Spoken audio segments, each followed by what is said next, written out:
হুজুর, আপনি কাঁদতেছেন?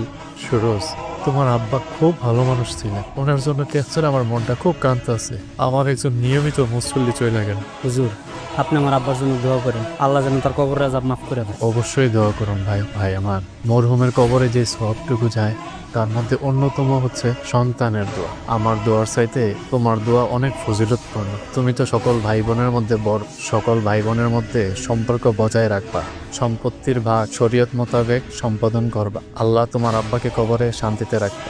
ইনশাল্লাহ হুজুর, আপনার পরামর্শ আমার মাথায় থাকবে। হুজুর, সারা রাত আপনি আমার আব্বার লাশের পাশে দোয়া করছো, অনেক কষ্ট করছো ঘুমন নেই।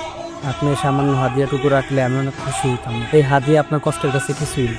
সুরজ ভাই আমার, আমি তোমার আব্বার জন্য নিজের মন থেকে দোয়া করছি, আল্লাহ সন্তুষ্টির আশায় দোয়া করছি। তুমি এই হাদিয়া দিয়া আমার আমলটা নষ্ট করো না ভাই। সত্যি হুজুর, আপনি সাদা মনের একজন মানুষ, আল্লাহর খাস বান্দা। আপনি সারা রাত ঘুমান নাই, একটু বাসায় যান, বাসায় যেয়ে একটু ঘুমান।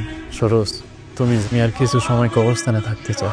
কবরস্থানে থাকলে মনটা নরম হয়, পরকালের ভয় হয়। ভাই, তোমার কাছে আমার একটাই আবদার, চাচার জায়গাটা তুমি না।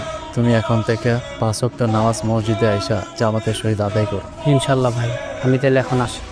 আসসালামু আলাইকুম। ওয়ালাইকুম আসসালাম।